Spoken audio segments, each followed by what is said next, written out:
Hi every one. BEGC 105ൻ്റെ ഏറ്റവും പുതിയൊരു ക്ലാസ്സിലേക്ക് എല്ലാവർക്കും സ്വാഗതം.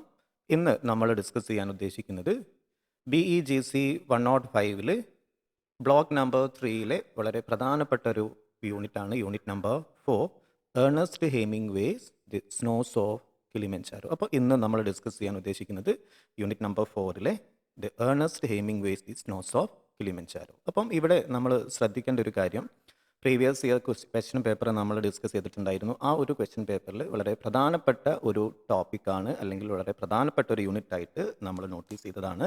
അപ്പം ഇന്ന് നമ്മൾ ഡിസ്കസ് ചെയ്യാൻ ഉദ്ദേശിക്കുന്നത് ഏർണസ്റ്റ് ഹെമിംഗ്വേയുടെ ഒരു ഷോർട്ട് സ്റ്റോറി ആയിട്ടുള്ള ദി സ്നോസ് ഓഫ് കിളിമഞ്ചാരോ. അപ്പം ഇവിടെ നിങ്ങൾ ശ്രദ്ധിക്കേണ്ട ഒരു കാര്യം, ഏർണസ്റ്റ് ഹെമിംഗ്വേയെ കുറിച്ച് രണ്ട് രൂപത്തിൽ ക്വസ്റ്റ്യൻസ് ചോദിക്കാനുള്ള ചാൻസ് ഉണ്ട്. ഒന്ന് ജനറൽ ക്വസ്റ്റ്യനും, അതുപോലെ തന്നെ മറ്റൊന്ന് നിങ്ങൾക്ക് പ്രിസ്ക്രൈബ് ചെയ്തിട്ടുള്ള short story the snows of കിളിമഞ്ചാരോയുമായി ബന്ധപ്പെട്ടായിരിക്കും. ഡയറക്റ്റ് ക്വസ്റ്റ്യൻ ആയിരിക്കും, മറ്റൊന്ന് ജനറൽ ക്വസ്റ്റ്യൻ ആയിരിക്കും. ഫോർ എക്സാമ്പിൾ, പ്രീവിയസ് ഇയറിൽ നമ്മൾ ശ്രദ്ധിക്കപ്പെട്ടുള്ളൊരു ക്വസ്റ്റ്യൻ ആണ് ഏർണസ്റ്റ് ഹെമിംഗ്വേയുടെ വർക്കിലെ തീംസ്. ഏതൊക്കെ തീംസ് ആണ്, മേജർ തീംസ് ഏതൊക്കെയാണ് ഏർണസ്റ്റ് ഹെമിംഗ്വേ ഉപയോഗിച്ചിട്ടുള്ളത് എന്നുള്ളൊരു ക്വസ്റ്റ്യൻ പ്രീവിയസ് ഇയറിൽ ചോദിച്ചിട്ടുണ്ടായിരുന്നു. അതുപോലെ മറ്റൊരു പ്രീവിയസ് ഇയർ ക്വസ്റ്റ്യൻ ആണ് ഇദ്ദേഹത്തിൻ്റെ theme the snows of Kilimanjaro എന്ന് പറയുന്ന ഈ ഒരു വർക്കിൽ അദ്ദേഹം ഉപയോഗിച്ചിട്ടുള്ള തീമുകൾ ഏതാണെന്നും ചോദിച്ചിട്ടുണ്ടായിരുന്നു. അപ്പം ശ്രദ്ധിക്കുക, നമ്മൾ ഇവിടെ ഈ പ്രിസ്ക്രൈബ് ചെയ്തിട്ടുള്ള ഈ ഒരു വർക്ക് ഇദ്ദേഹത്തിൻ്റെ ഒരു ഐഡിയൽ വർക്കാണ്, ടിപ്പിക്കൽ വർക്കാണ്.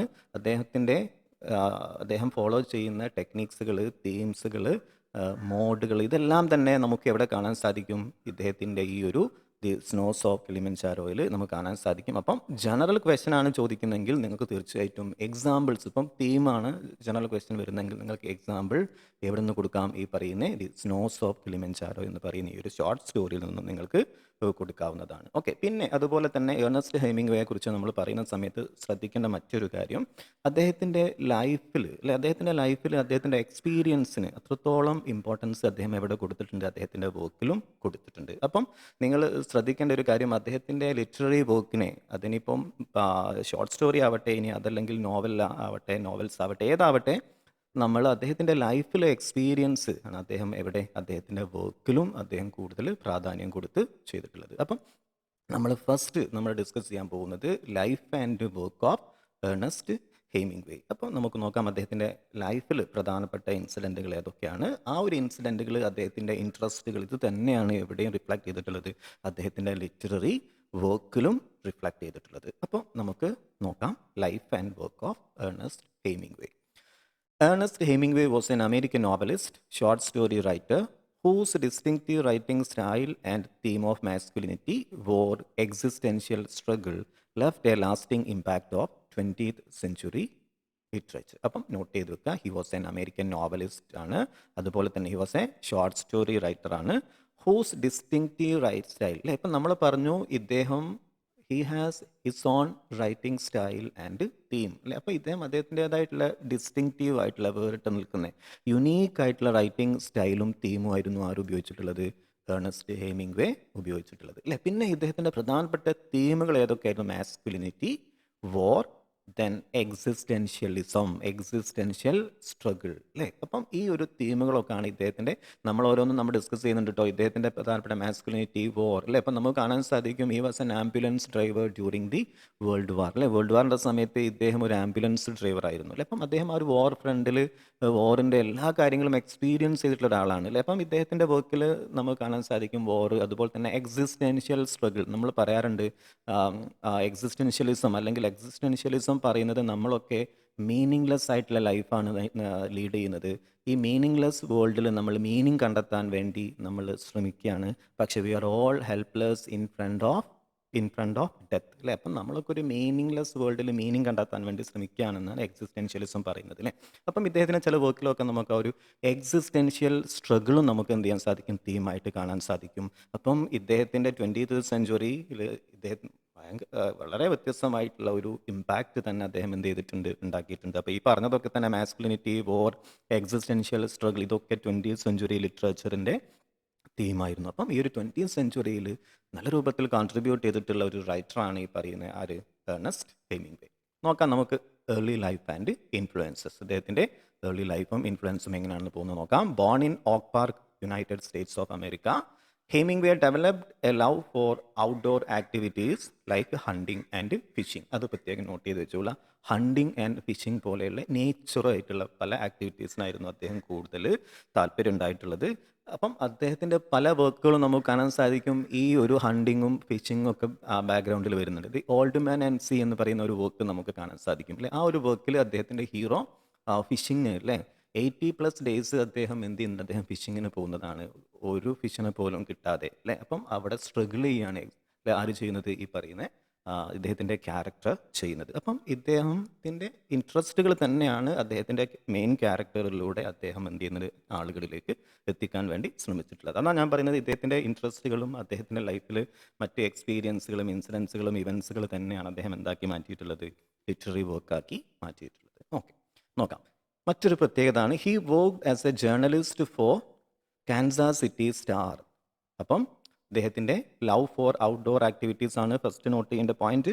Second one, he worked as a journalist. അദ്ദേഹത്തിൻ്റെ ലൈഫിൽ അദ്ദേഹത്തിൻ്റെ ഫസ്റ്റ് പ്രൊഫഷനാണ് ഈ പറയുന്നത് ഏത്, worked as a journalist in Kansas City Star അല്ലേ. കാൻസാസ് സിറ്റി സ്റ്റാർ എന്ന് പറയുന്ന ഒരു ന്യൂസ് പേപ്പറാണ്, മിസോറിയിൽ നിന്നും പബ്ലിഷ് ചെയ്യുന്ന റിലീസ് ചെയ്യുന്ന ഒരു ന്യൂസ് പേപ്പറാണ് ഈ പറയുന്ന ഏത് കാൻസാസ് സിറ്റി സ്റ്റാർ. ഓക്കെ, അപ്പം ഇവിടെ he was A reporter in 1917 and 1918. ഏത് കാലഘട്ടത്തിലാണ് വരുന്നത്, 1917 1980 കാലഘട്ടത്തിൽ ഇദ്ദേഹം റിപ്പോർട്ടറായിരുന്നു.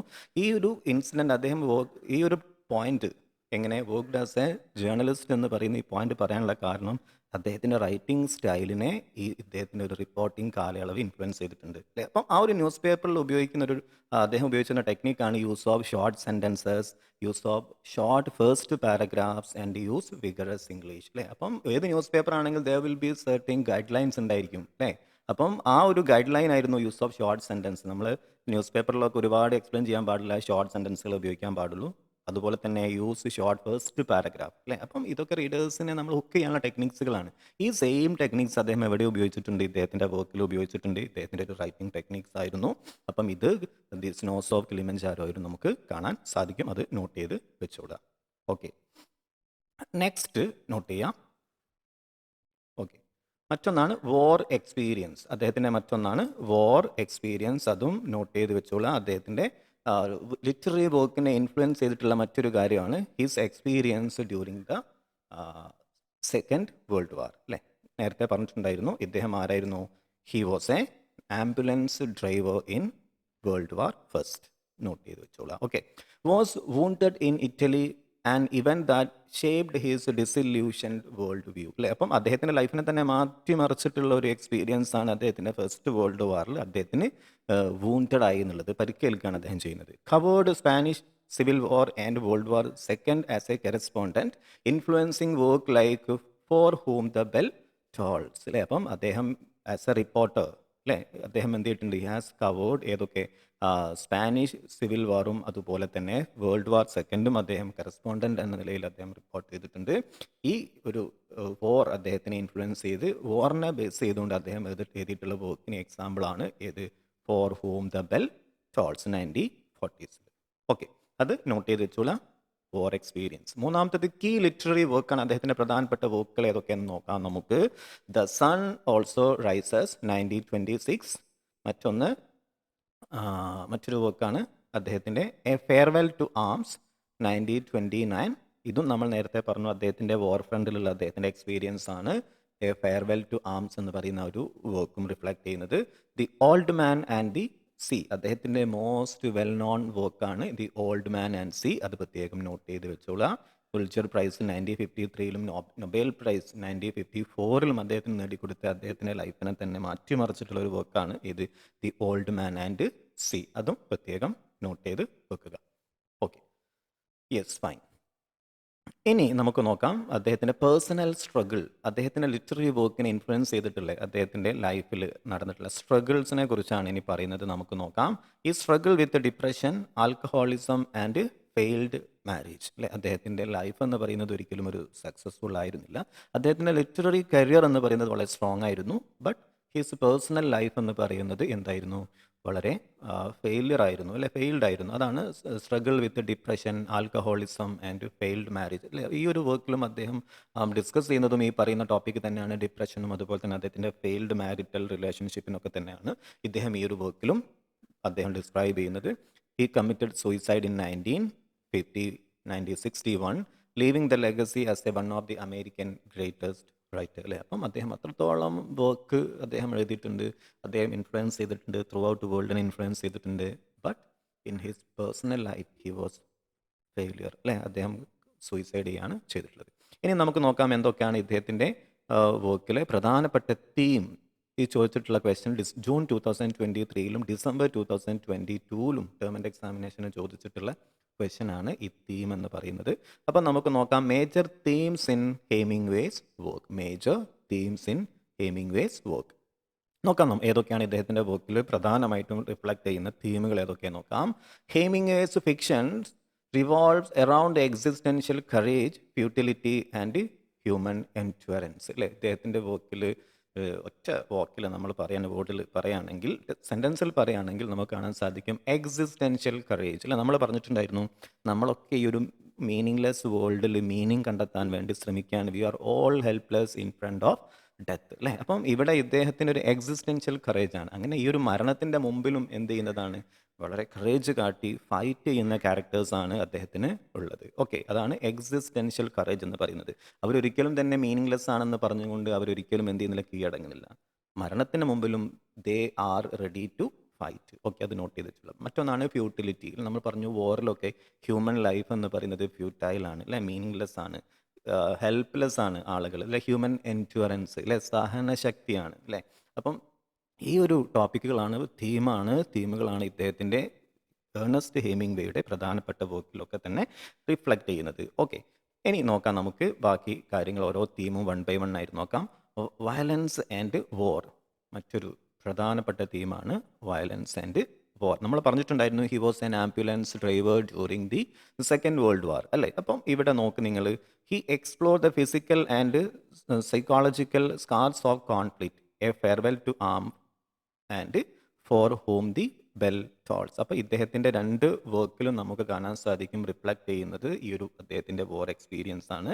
വോറിൻ്റെ ഭാഗമായിട്ട് വരുന്ന വയലൻസും ഡെത്തും സ്ട്രഗ്ലിങ്ങും ഒക്കെയാണ് അദ്ദേഹത്തിൻ്റെ ഈ വർക്കിൽ. അതിന് എക്സാമ്പിളാണ് ഏതൊക്കെ, എ ഫെയർവെൽ ടു ആംസ്, അതുപോലെ തന്നെ ഫോർ ഹോം ബെൽ ദി ടോൾസ്. അപ്പം ഈ ഒരു 2 വർക്കും നിങ്ങൾ നോട്ട് ചെയ്ത് വെച്ചോളാം.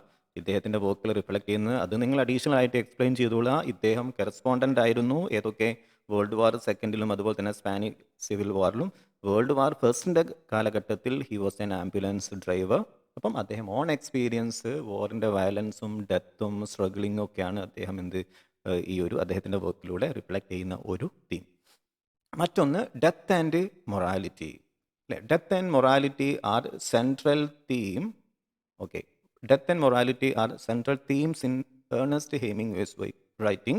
He often explored how humans face death, not just physically but psychologically and spiritually അല്ലേ. അപ്പം ഡെത്ത് ആൻഡ് മൊറാലിറ്റി ഇദ്ദേഹത്തിൻ്റെ വർക്കിൽ തീമായിട്ട് വരുന്ന 2 സബ്ജക്റ്റുകളാണ്. ഒന്ന് അദ്ദേഹം പറയുന്ന ഒരു ഫിസിക്കൽ ഡെത്ത് മാത്രമല്ല, നമ്മൾ പലപ്പോഴും ഇമോഷണലി നമ്മൾ എന്ത് ചെയ്യാറുണ്ട്, നമ്മൾ മരിക്കാറുണ്ട് അല്ലെ. സ്പിരിച്വലി നമ്മൾ പുവറായി മാറാറുണ്ട് അല്ലെ. സ്പിരിച്വലി ഇമോഷണലി നമ്മൾ ഡൗൺ ആവാറുണ്ട്. അപ്പം ഇദ്ദേഹം പറയുന്നത് നമ്മൾ മരിക്കുന്നത് ഫിസിക്കലി മാത്രമല്ല, നമ്മൾ ഇമോഷണലി നമ്മൾ എന്ത് ചെയ്യാറുണ്ട്, മരിക്കാറുണ്ട്. His characters grapple with suffering, fear and desire for meaning in world where the death is unavoidable അല്ലേ. ഇതാണ് അദ്ദേഹം പറഞ്ഞുകൊണ്ട് വരുന്നത്. ഇദ്ദേഹത്തിൻ്റെ ക്യാരക്ടേഴ്സൊക്കെ തന്നെ പ്രധാനമായിട്ടും sufferings, fear, desire for meaning അല്ലേ. അപ്പം ഡെത്തിനെ മുന്നിൽ കണ്ടുകൊണ്ട് സ്ട്രഗിൾ ചെയ്യുന്ന ക്യാരക്ടേഴ്സാണ് ഇദ്ദേഹത്തിൻ്റെ പല വർക്കിലും നമുക്ക് കാണാൻ സാധിക്കുന്നത്.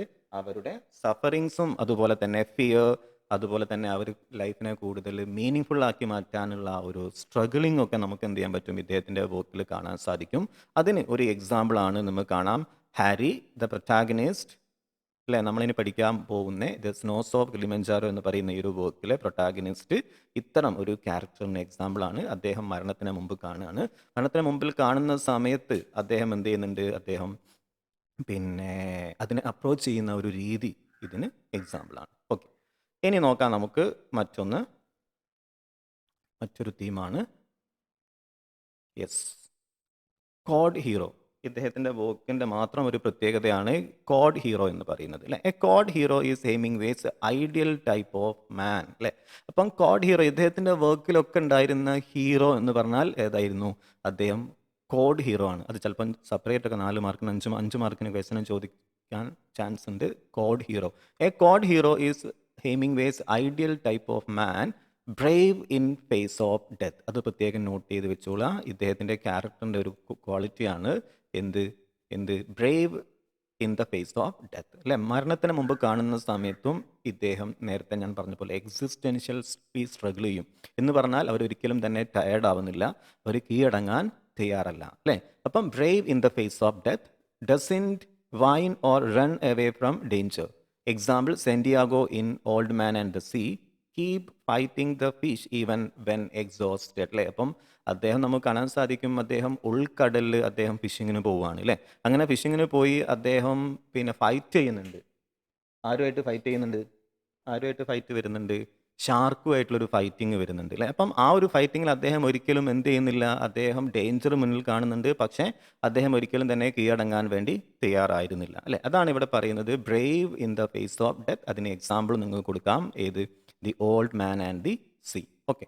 മറ്റൊന്നാണ് നെവർ ഷോസ് വീക്ക്നെസ്. അദ്ദേഹത്തിൻ്റെ ഈ കോഡ് ഹീറോയുടെ ഒരു ക്വാളിറ്റിയാണ് നെവർ ഷോ വീക്ക്നെസ് അല്ലെ. അവർ വീക്കാണെങ്കിലും ഒരിക്കലും എന്ത് ചെയ്യില്ല, വീക്കായിട്ട് കാണിക്കില്ല അല്ലേ. അവർ വളരെ സ്ട്രോങ് ആയിട്ട് എന്ത് ചെയ്യും, അവർ ആക്ട് ചെയ്യും അല്ലേ. നെവർ ഷോ വീക്ക്നെസ്, ഒരിക്കലും തന്നെ എന്തിനെ മുമ്പിൽ വീക്ക്നെസ് അല്ലെങ്കിൽ വീക്കാണെ കാണില്ല. Hides pain and fear behind the tough exterior അല്ലേ. ടഫ് കോണ്ടെക്സ്റ്റുകളിലൊക്കെ തന്നെ പെയിനൊക്കെ എന്ത് ചെയ്യും, ഹൈഡ് ചെയ്യും. ഫിയറൊക്കെ ഉണ്ട്, ഫിയറിനൊക്കെ ഹൈഡ് ചെയ്ത് വെക്കും എന്നുള്ളത് ആരുടെ ഒരു ക്വാളിറ്റിയാണ്? ഇദ്ദേഹത്തിൻ്റെ കോഡ് ഹീറോയുടെ ക്വാളിറ്റിയാണ്. മറ്റൊന്നാണ് നോട്ട് ചെയ്യാം, ലവ് നേച്ചർ ആൻഡ് അഡ്വഞ്ചർ അല്ലേ. അപ്പം നെവർ ഷോ വീക്ക്നെസ്സിൻ്റെ ഒരു എക്സാമ്പിളാണ് Harry in the snows of Kilimanjaro അല്ലേ. Mock his own death instead of crying. അപ്പം അദ്ദേഹം ഈ ഒരു നമ്മൾ പഠിക്കാൻ പോകുന്ന ഈ ഒരു വർക്കിലും നമുക്ക് കാണാൻ സാധിക്കും, അദ്ദേഹം ഒരിക്കലും എന്ത് ചെയ്യുന്നില്ല, അദ്ദേഹം ഉറപ്പിച്ചു. അപ്പോഴും അദ്ദേഹം മരണത്തിനെ ശരിക്കും മോക്ക് ചെയ്യാണ് ചെയ്യുന്നത്. ഒരിക്കലും അദ്ദേഹത്തിൻ്റെ പെയിനും ഫിയറൊന്നും അദ്ദേഹം അവിടെ എന്ത് ചെയ്യുന്നില്ല, എക്സ്പ്രസ് ചെയ്യുന്നില്ല. ഓക്കെ. മറ്റൊന്നാണ് love nature and adventure. Love nature, അദ്ദേഹത്തിൻ്റെ വർക്കിലൊക്കെ നമുക്ക് കാണാൻ സാധിക്കും natural object has a significant role അല്ലേ. അതാണ് നോക്ക് നിങ്ങൾ, love nature and adventure, find meaning in hunting, fishing or war അല്ലേ. അപ്പം നോക്ക്, നിങ്ങൾ ആരെങ്കിലും ആംബുലൻസ് ഡ്രൈവറായിട്ട് ഏതെങ്കിലും വാർ ഫ്രണ്ടിലേക്ക് പോകും അല്ലേ, ഡേഞ്ചറസ് ആണ് അല്ലേ. അപ്പം പിന്നെ ഇദ്ദേഹം ഇത് സ്നോസ് ഓഫ് കിളിമഞ്ചാരോയിൽ നമുക്ക് കാണാൻ സാധിക്കും, ഇദ്ദേഹം ഒരു ട്രാവലറാണ്. അദ്ദേഹം സഫാരി, ആഫ്രിക്കയിലെ ഒരു ഏറ്റവും ഹയസ്റ്റ് മൗണ്ടെയിനിൽ അദ്ദേഹം സഫാരിക്ക് പോകുന്നതാണ് അല്ലേ. ആ ഒരു സഫാരിക്ക് പോകുന്ന സമയത്ത് അദ്ദേഹത്തിൻ്റെ ലെഗിന് ഇഞ്ചുറി പറ്റുന്നു.